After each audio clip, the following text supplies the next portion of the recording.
Hello students, welcome to my YouTube channel Sushma Rajgupta. हम लोग कर रहे हैं BCom second semester corporate accounts, जिसमें हमारा चैप्टर चल रहा है अकाउंट्स ऑफ बैंकिंग कंपनीज।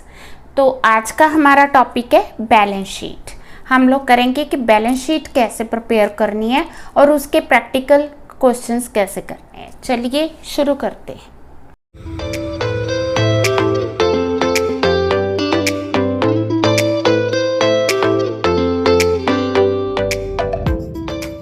हाँ जी, सबसे पहले जब बैंकिंग कंपनी की बैलेंस शीट तैयार करनी है तो बैलेंस शीट का एक परफॉर्मा होगा, जैसे प्रॉफिट एंड लॉस अकाउंट में किया था। प्रॉफिट एंड लॉस अकाउंट जो है 13 शेड्यूल से स्टार्ट होता है। बैलेंस शीट जो है फर्स्ट शेड्यूल से स्टार्ट होती है। तो सबसे पहले आता है हमारे पास कैपिटल। कैपिटल जो है फर्स्ट शेड्यूल में आता है, ठीक है। सेकेंड आके रिजर्व्स एंड सरप्लस, देन आके deposits, then borrowings and other liabilities, ठीक है। तो ये 5 शेड्यूल्स जो हैं ये लाइबिलिटी साइड के हैं, कैपिटल एंड लाइबिलिटी साइड के। सबसे पहले capital, then reserves and surplus, then deposits, then borrowings and other liabilities, ठीक है। तो परफॉर्मे को आपने इसी सीक्वेंस में इसी तरह से लर्न करना है। इसके बाद आके एसेट साइड। एसेट साइड में सबसे पहले 6th schedule cash and balance with RBI, ठीक है। 7th schedule balance with bank and money at call and short notice. 8th schedule that is investment. 9th schedule advances. 10th fixed asset. 11th other asset. तो balance sheet का pro forma, अगर आपको pro forma आता है question में तो आप pro forma बनाओगे प्लस अलग अलग सारे शेड्यूल्स भी तैयार करोगे। इस तरह से आपने सारे शेड्यूल्स दिखाने हैं कि सेकंड शेड्यूल में फर्स्ट में कैपिटल आ गई, सेकंड में रिजर्व्स एंड सरप्लस है तो रिजर्व्स हमने अलग अलग शो करके दिखाने हैं। स्टैट्यूटरी रिजर्व हो गया, रेवेन्यू रिजर्व्स हो गया, balance with profit and loss हो गया। देन थर्ड शेड्यूल जैसे डिपॉजिट है तो यहाँ पे डिपॉजिट्स को आपने डिवाइड करना है। डिमांड डिपॉजिट्स कितने हैं, सेविंग बैंक डिपॉजिट्स कितने हैं, टर्म डिपॉजिट्स कितने, ठीक है। इस तरह से हमने सारे शेड्यूल्स बनाने हैं। अगर परफॉर्मा आता है तो उसको प्रॉपर वे से बनाने हैं। अगर आपको क्वेश्चन आता है प्रैक्टिकल तो आपने नेम इसी तरह से मेंशन करना है, अंदर वही आइटम्स लिखने जो आपको दी गई हैं क्वेश्चन में। बिकॉज क्वेश्चन सॉल्व करोगे तो टाइम, अगर आप पूरा परफॉर्मा बनाओगे देन क्वेश्चन सॉल्व करोगे तो बहुत टाइम लगेगा। हम लोग ये एग्जाम्पल करने जा रहे हैं। तो इस एग्जाम्पल में सबसे पहले हमें शेयर कैपिटल दी है, अथोराइज्ड कैपिटल दी है 5000, तो ठीक है। ये 5050 लाख है, ठीक है। 3 0 जो है वो हमने उसको जॉइंटली लिया है। देन सबसे पहले आके अथोराइज्ड कैपिटल, फिर आके इशूड एंड सब्सक्राइब कैपिटल। इसमें आके 50,000 shares of ₹100 each, ₹50 paid up, ठीक है। तो इशूड एंड सब्सक्राइब कैपिटल 2500। तो हमारे फर्स्ट शेड्यूल में हमने यही मेंशन करना है। हाँ जी, इस तरह से आप शेड्यूल्स बनाओगे। तो फर्स्ट शेड्यूल में अथोराइज्ड कैपिटल हमें दी है 5000, इसको हम यहीं पे सम अप करेंगे। उसके बाद issued and subscribed capital that is 2500, ठीक है जी। अब ये जो कैपिटल है हमने अलग शेड्यूल तैयार किया है, हाँ जी, इसको यहाँ पे मेंशन करेंगे 2500। अब हम सेकंड शेड्यूल करेंगे जिसमें आएगा रिजर्व्स एंड सरप्लस। तो सबसे पहले रिजर्व्स एंड सरप्लस में statutory reserve, capital reserve, security premium, revenue reserves and profit and loss है। तो हम देखते हैं हमें क्या बैलेंस शीट में गिवन। हाँ जी, सबसे पहले स्टैट्यूटरी रिजर्व हमें दी है 4111। मैंने यहाँ पे स्टैट्यूटरी रिजर्व लिख दिया। हाँ जी, फिर हमें रिजर्व्स दिए dividend equalisation fund and building fund. हाँ जी, 1500 2750, तो इट इज 4250। रिजर्व्स के साथ ही हमें दिया है P&L, ठीक है जी। हाँ जी, 944। अब हम क्या करेंगे, इसका टोटल दैट इज 9305। जैसे जैसे शेड्यूल्स का टोटल आएगा, ठीक है, साथ साथ बैलेंस शीट में आपने फिल कर। नेक्स्ट है डिपॉजिट्स। हाँ जी, डिपॉजिट्स हमें दिए, पहले दिए टर्म डिपॉजिट्स बैंक के 5000, अदर्स 10,000, डिमांड डिपॉजिट्स 5000, अदर्स 50,000, और फिर हमें दिए सेविंग डिपॉजिट्स 10,000। हाँ जी, इस तरह से हमने डिमांड डिपॉजिट्स लिखे, बैंक के 5000, others, then saving bank deposit, term deposit, ठीक है। इसको हमने टोटल किया, दैट इज़ 80,000। हाँ जी, थर्ड शेड्यूल आ गया हमारा 80,000। करना क्या है, आपने इस तरह से परफॉर्मा तैयार करना है और एक एक जो है शेड्यूल वाइज आपने यहाँ पे एक्सप्लानेटरी नोट्स तैयार करने हैं, और जैसे जैसे उसकी आइटम्स का पता चलता है, वैल्यूज़ का पता चलता है, वो वैल्यूज़ आपने बैलेंस शीट में फिल करनी है, ठीक है। हाँ जी, नेक्स्ट है borrowings in India, borrowings outside India, ठीक है जी।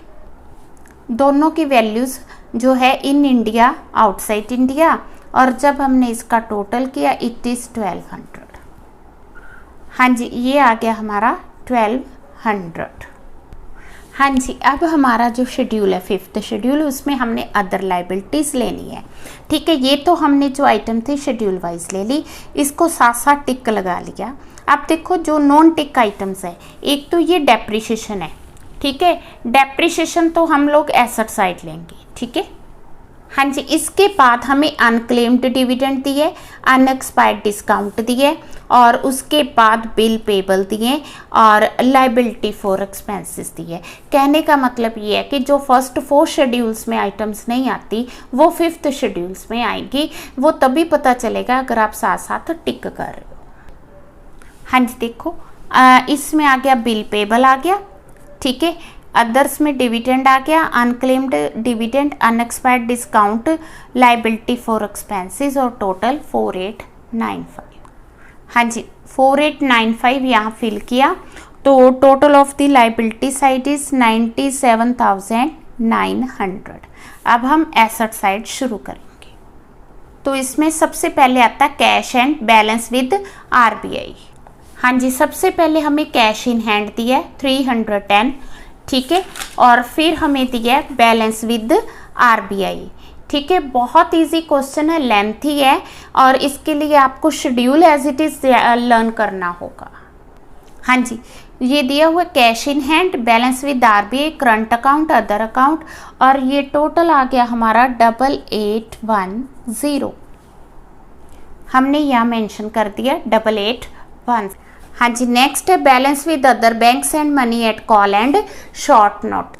हाँ जी, क्वेश्चन में दिया cash with banks in India, current account, deposit account. एक तो हमने ये लेना है 7th शेड्यूल में, दूसरा हमने लेना है money at call and short notice in India banks and other institutions.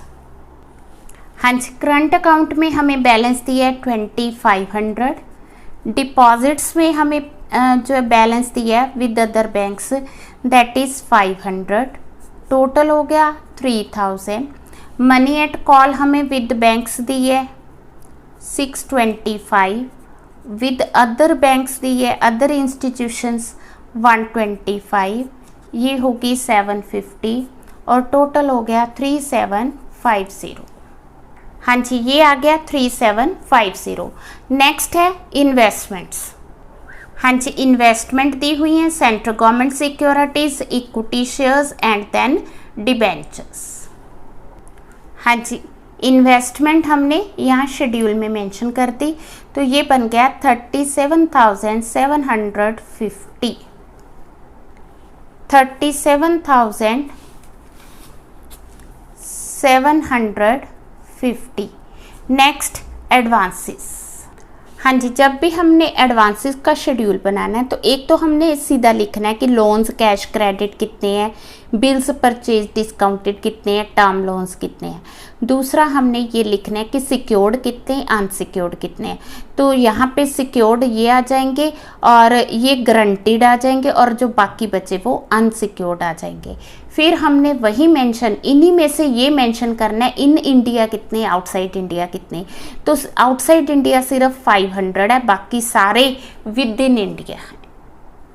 हाँ जी, बिल परचेज्ड एंड डिस्काउंटेड हमें दिए हुए हैं 2750, लोन कैश क्रेडिट दिया है 26,475, टर्म लोन्स हमें दिए 2500 और टोटल आ गया 31,725।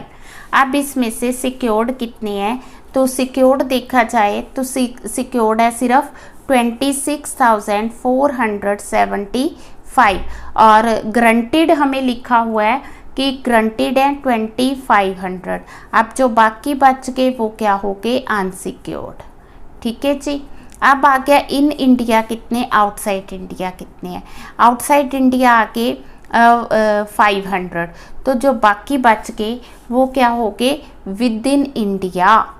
ठीक है जी। ये हमने इसको बाइफर्केशन करके देनी है। ठीक है, इसको अलग से, इसको अलग से, ताकि मतलब जो है पब्लिक को पता चले कि बैंक के एडवांसेस कितने सिक्योर्ड है, कितने अनसिक्योर्ड है और कितने इंडिया के हैं और कितने आउटसाइड इंडिया के हैं।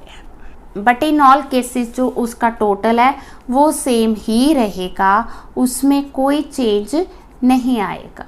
नेक्स्ट हमारा है फिक्स्ड एसेट्स।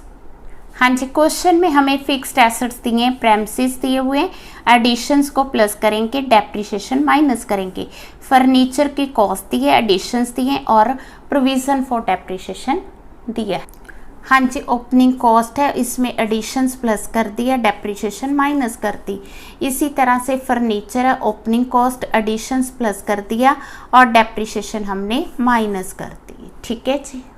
हाँ जी, 9750 हम यहाँ मेंशन करेंगे। ठीक है, अब जो बच गए एसेट्स वो सारे 11 शेड्यूल में आएंगे। हाँ जी, अब जो एसेट्स रह गए उसमें सबसे पहले आ गई स्टैम्प इन हैंड और इसके बाद आगे यहाँ तक तो हो गए सारे inter office adjustment, then silver, then advance income tax, interest accrued on investment, non banking asset. हाँ जी, अदर एसेट्स में ये inter office adjustment, interest accrued, advance income tax, stationery, non banking assets and then silver. तो जब हमने इसका total किया तो ये आ गया 6150। हाँ जी, 6150। एसेट साइड का टोटल भी 97,900। ठीक है, now both sides are equal. तो इस तरह से बैलेंस शीट का क्वेश्चन बनेगा। क्वेश्चन थोड़ा सा लेंथी होगा, टफ नहीं है, पर फॉर्मा आपको याद करना होगा। हाँ जी, इसके अलावा हमें दिया है bank head bill of collection for its customer 7,50,000 including 250 for foreign countries, acceptance endorsement for the customer. There was a claim against the bank not acknowledged as debt 5 lakh. Guarantee given on bill discounted 3,30,000 including 80,000 for the foreign bills. ठीक है, liability तो ये सारी जो हमें दी हुई हैं ये हमें कॉन्टीजेंट लाइबिलिटीज़ दी हैं जो अभी हमारी लाइबिलिटी नहीं है बट इन फ्यूचर हो सकती हैं।